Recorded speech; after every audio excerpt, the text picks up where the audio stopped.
Hello' everyone, লামডিঙৰ পৰা এটা পৰিয়াল আহিছে গুৱাহাটীত ট্ৰিটমেণ্টৰ কাৰণে। তেওঁ ডক্টৰক দেখুওৱা হৈ গ'ল। ডক্টৰক দেখুওৱা হোৱাৰ পিছত কোনোবা দাদা এজনে মোৰ কথা ক'লে যে মোৰ কাষত এবাৰ আহিবলৈ। তেওঁ মোক কণ্টেক্ট কৰিলে। তেওঁ বৰ্তমান পল্টন বজাৰ হোটেল মৈত্ৰী ৰেচিডেঞ্চিত আছে। চ' বৰ্তমান মই তেওঁক এতিয়া ট্ৰিটমেণ্ট দিব যাব ওলাইছোঁ। কি প্ৰব্লেম হৈছে একো গম নাপাওঁ। গৈ কিনে কথা পাতিম। আহক, আপোনালোকে ভিডিঅ'টো সম্পূৰ্ণৰূপে চাব। সম্পূৰ্ণৰূপে দেখুৱাই আছোঁ তেওঁক কি প্ৰব্লেম হৈছে, কি ট্ৰিটমেণ্ট দিম, ট্ৰিটমেণ্ট দিয়াৰ পিছত তেওঁৰ কি ৰিজাল্ট পায়, সকলোখিনি দেখুৱাম। চ' ভিডিঅ'টো সম্পূৰ্ণকৈ চাব। এয়া আহি আছোঁ, মোৰ ৰুমৰ পৰা ওলালোঁ।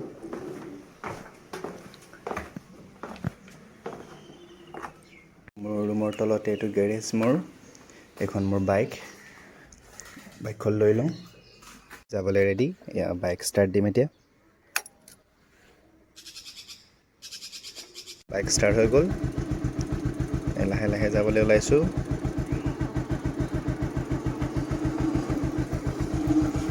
গ'লোঁ মই পল্টন বজাৰ হোটেল মৈত্ৰী ৰেচিডেঞ্চি। এই হোটেল মৈত্ৰী ৰেচিডেঞ্চিতে তেওঁলোক আছে। যাওঁ ভিতৰলৈকে সোমাই কিনে। হোটেল মৈত্ৰী ৰেচিডেঞ্চি পল্টন বজাৰত হয়। আপোনালোকে আহিলেও ইয়াত আহিব পাৰিব। যদি আপোনালোকে কেতিয়াবা গুৱাহাটীত আহিব পাৰিব। মই দেখুৱাই দিছোঁ। চ' মই দাদাজনক যোৱাৰ আগতে মই ৰিচিপশ্যনত সুধি লওঁ দাদা কোন নম্বৰ থাকে। ঠিক আছে, হয়। আপোনালোকে আহিলে ইয়াতে ৰিচিপশ্যন হয়। আপোনালোকে ইয়াত হেৰি কৰিব পাৰিব ধুনীয়াকৈ। হোটেলখন বহুত ভাল হয়, চাফ চিকুণ আছে। চ' আপোনালোকে আহিব ইয়াতে আহিলে গুৱাহাটীত হোটেল মৈত্ৰী ৰেচিডেঞ্চি হয়। ঠিক আছে, সোমাই আহিছোঁ। গম পালোঁ ৰিচিপশ্যনত তেওঁ 213 নম্বৰ ৰুমত আছে। চ' ওপৰলৈ উঠি আহি আছোঁ।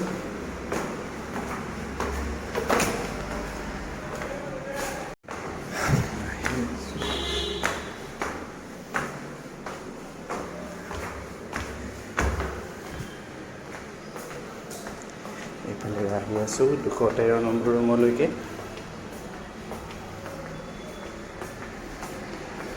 পাই গ'লোঁ 213।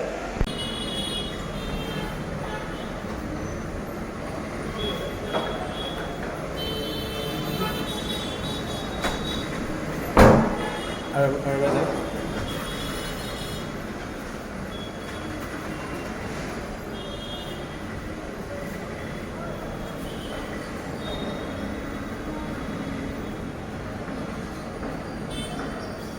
প্ৰথমতে আপোনাৰ নামটো পশ্চিম বৰ্মন। আপোনাৰ ঘৰটো লামডিং লামডিং টাউনতে হয় আপোনাৰ ঘৰ? হাৰ্ট অফ দ্য ঠিক আছে, আপোনাৰ মই ৰিপৰ্টটো উলিয়াই লওঁ। তাৰ আগতে কওকচোন আপুনি বাৰু এই সমস্যাটোত কেতিয়াৰ পৰা ভুগি আছে? 2015 পৰা। 2015 পৰাতো আপুনি ডক্টৰক দেখুৱাইছে আপুনি? কিমান আমি গুৱাহাটীত দেখাইছোঁ, পিছত ইয়াৰ পিছত চেন্নাই গৈছোঁ। চেন্নাই যোৱাৰ পিছতে চেন্নাই গ্ৰুপ অফ ডক্টৰ্ছ মোক চাইছে। ইয়াৰ পিছত মণিপাল বেংগালুৰুত গৈছোঁ।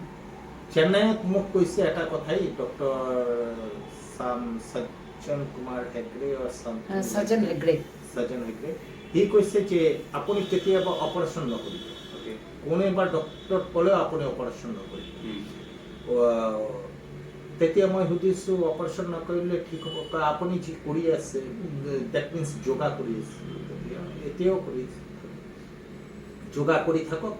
যদি অপাৰেশ্যন কৰে মে বি ইউ কিয়ৰ্ড অৰ পুৰা বিছানাত হৈ যাব। ইয়াৰ কাৰণত কোনোবা ডক্টৰ এডভাইচ কৰিলে আপুনি অপাৰেশ্যন কৰিব। আপোনাৰ বহুতো ডক্টৰক দেখুৱালে, কিমানমান ডক্টৰে আপোনাৰ অপাৰেশ্যন কৰাৰ কথা কৈছে? মেক্সিমাম ডক্টৰে এক্সেপ্ট এপ'ল হস্পিটেল। এপ'ল হস্পিটেলত হ'লেও অপাৰেশ্যনৰ কথাই কৈছে আপোনালোকক? না, এপ'ল হস্পিটেলৰ ডক্টৰ কৈছে অপাৰেশ্যন নকৰাৰ। আমাৰ বাকীবিলাকে বাকী মানে যি ডক্টৰৰ ওচৰতে গৈছোঁ অপাৰেশ্যনৰ কাৰণে, প্ৰথমতে অপাৰেশ্যন। গুৱাহাটীতো চবকে দেখুৱাইছে মোটামুটি? গুৱাহাটী মোটামুটি। আৰু বাকী আপুনি যিখিনি য়োগা কৰি আছো বুলি কৈছে, ৰামদেৱৰ য়োগা মানে আপুনি টিভিত চাইছে? টিভিত তেনেকুৱা কোনো আপোনাৰ নট ফ্ৰম এনি এক্সপাৰ্ট। মই চাইছে যি আছে প্ৰব্লেমটো কিন্তু এতিয়ালৈকে আমি সলভ কৰিব পৰা নাই, কিন্তু মানে ডিটৰেটৰ হ'ব দিয়া।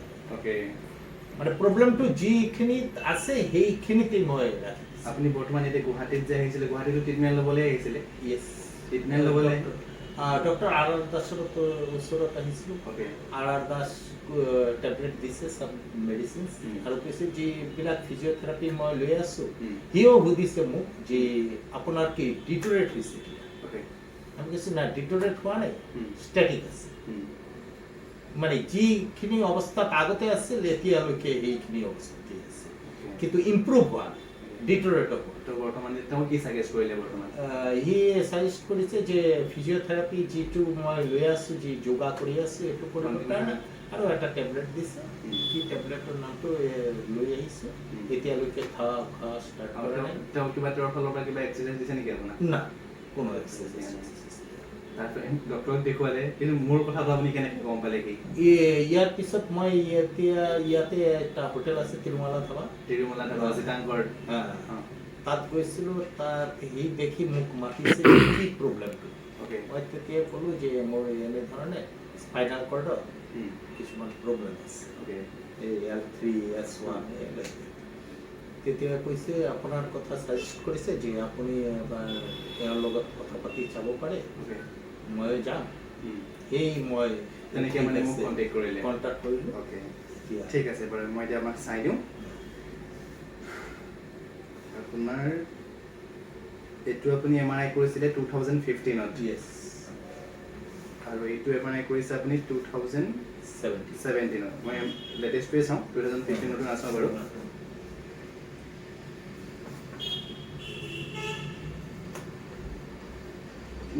দুটা MRIত কিন্তু ৰিপৰ্ট একেটাই আছে আপোনাৰ ডিফিউজ ডিউজ দেখাইছে প্লাছ ডিছপ্ৰটিউশ্যন আছে L3 L4 L4 L5 S1 য়েছ হ'ব চিন্তাৰ কোনো কাৰণ নাই আৰামত ভাল হৈ যাব মাত্ৰ আপুনি অকণমান নিজক সময় দিব লাগিব কমচে কম দৈনিক আধা ঘণ্টাৰ পৰা 45 মিনিট সময় নিজক টাইম দিব লাগিব আৰু মই যিখিনি বস্তু কৰাম সেই বস্তুখিনি আপুনি কৰিব লাগিব 100% মই গেৰেণ্টি দিছোঁ আপুনি অতি সোনকালে ভাল হৈ যাব ঠিক আছে সুপৰ্ণা বৰ্মন ঠিক আছে বাৰু দাদাৰ কথাখিনি গম পালোঁ দাদাৰ ট্ৰিটমেণ্টৰ কাৰণে আপোনালোকে গুৱাহাটীত আহিছিলে বহুতো ট্ৰিটমেণ্ট লৈ আছে কিন্তু ইম্প্ৰুভ হোৱা নাই আপুনিও আপোনাৰ কিবা প্ৰব্লেমৰ কথা কৈছিলে কওকচোন কি প্ৰব্লেমৰ কথা আছে সেই মেৰুদণ্ডত বিষ এটা আছে বিষ আছে আৰু এইখিনি লগত ডিঙিটো এটা বিষ আছে ডিঙিৰ এটা বিষ আছে আপুনি এইখিনি কাৰণে ডক্টৰক দেখুৱাইছে আপুনি দেখুৱাইছোঁ মানে মেজৰ একো ট্ৰিটমেণ্ট কৰা নাই সৰুৰ পৰা দেখুৱাইছোঁ এবছৰ মানে 1 বছৰ হৈ গ'ল ডক্টৰে কি মেডিচিন দিছে আপোনাক মেডিচিন খাই আপুনি ইম্প্ৰুভ কৰিব পৰা নাই নাই পৰা ঠিক আছে এতিয়া মানে মোৰ তাত দাদাক যিহেতু মই কৰাবলৈ আহিছোঁ মোৰ পৰা আপুনি কিবা এটা ল'ব বিচাৰিছে যাতে সোনকালে ইম্প্ৰুভ হৈ যায় ঠিক আছে হ'ব খাই লৈ ওপৰলৈ উঠি দিব উশাহ বন্ধ 1 2 3 4 5 6 7 8 9 10 exhale down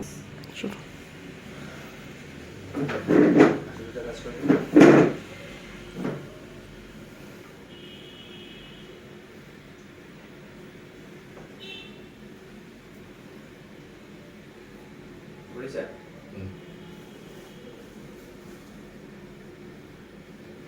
কঁকালটো উঠাই দিব উশাহ বন্ধ 1 2 3 4 5 6 7 8 9 10 exhale down ফাৰ্ষ্ট কওক আপোনাৰ প্ৰব্লেমটো ক'ত আছে ইয়াতে এই যে এই বিষায় বিৰাট বিষাইছে কালিৰ পৰা এনেই অলপ অলপ আছিলে বিষায় আৰু ইয়াতে বিষায় ন এই যে নাক বিষায় এই বিষটো কিমান দিন হ'ল বিষ হ'বলৈ 1 বছৰ ডক্টৰ দেখুৱাইছে মানে হেৰি হৈ পাইছে মানে দেখুৱাইছে কি ক'লে ডক্টৰে একো নাই সুধিব এটা লাইট হেৰি most probably spondylitis in the paper. Treatment দিয়া নাই একো নাই এই ঔষধ চৌষধ দিয়ে আৰু এই যে নাই বোৱা এই যে এক্সাৰচাইজ কঁকাল ওপৰত উঠাই হাত এনেকৈ কৰি এই এক্সাৰচাইজবিলাক দিছে ভালটো পোৱা নাই কৰি থাকিলে কমি থাকে যাব হৈ যায় চলা হৈ যায় ঠিক আছে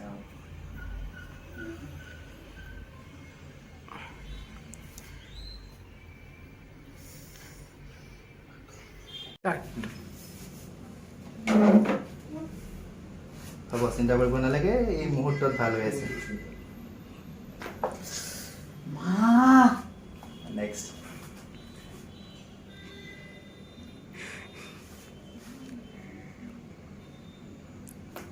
গুড ভেৰি গুড চাওক এতিয়া আছে ক্লিয়াৰ নাইচ ভেৰি গুড বঢ়িয়া একদম ঠিক হৈ গ'ল না ঠিক হৈ যাব 100% হৈ যাব অলৰেডি ঠিক হৈছেই এদিনত আৰু ইমান কিমান হ'ব এদিনত আপোনাৰ মোটামুটি 80% প্ৰব্লেম ছল্ভ হৈ গ'ল বঢ়িয়া মজা ধন্যবাদ যে আপুনি ইমানখিনি সময় দিলে আপোনাৰ ময়ো আপোনালোকে যিমানখিনি পাৰে ইমানখিনি ট্ৰাই কৰিলোঁ বা যিখিনি মই বৰ্তমান আপোনাক দিলোঁ বা যিখিনি আপোনাক মই কৰালোঁ ইয়াতে এইখিনি যাতে আপুনি ঘৰত কণ্টিনিউ কৰাই দাদাক এইখিনি কণ্টিনিউ কৰিলেহে আপুনি 100% ইম্প্ৰুভ হ'ব কাৰণ এইটো সময় লাগিব যিহেতু আপুনি 6-7 বছৰৰ পৰা এই সমস্যাটোত ভুগি আছে মই মাত্ৰ আপোনাক 4 দিন কৰাইছোঁ অলৰেডি আপুনি কিমান বছৰ 4 বছৰ 5 বছৰ ধৰি অলৰেডি য়োগাও কৰি আছে কিন্তু আপুনি ইম্প্ৰুভ কৰা পৰা নাই ন ইম্প্ৰুভ কৰিব পৰা নাই আপুনি চ' আপোনাক মই 4 দিনত 100% ইম্প্ৰুভ কৰাটো পচিবল নহয় অলৰেডি দাদাই কৈছে যে 60-70% ইম্প্ৰুভ কৰিছে কিন্তু সেইটো 100% ইম্প্ৰুভ কৰাৰ কাৰণে আপুনি ৰেগুলাৰ কৰিব লাগিব মই যিখিনি বস্তু দিলোঁ আপুনি ঘৰত ৰেগুলাৰ কৰিব আপুনি অকমান গাইড কৰিব দাদাক বাকি একদম মই আপোনাক কথা দিছোঁ ইয়াত 100% আপুনি নৰ্মেল হৈ যাব 100% আপুনি সলিউশন পাব ওকে হৈ গ'ল দাদাহঁতক ট্ৰিটমেণ্ট দিলোঁ দাদাক ট্ৰিটমেণ্ট দিলোঁ বাইদেউক ট্ৰিটমেণ্ট দিলোঁ আমাৰ টেকলো বাচ্চাটোকো টেকলি দিলোঁ অলপ ট্ৰিটমেণ্ট অলপ দিলোঁ বহুত শকত হৈ গৈছে পেটটো ওলাই গৈছে চ' ইয়াকো ৱেইট লছৰ কাৰণে দুটামান শিকাই দিলোঁ চ' এতিয়া মই দাদাহঁতৰ পৰা বিদায় ল'ম ধন্যবাদ thank U bye bye bye bye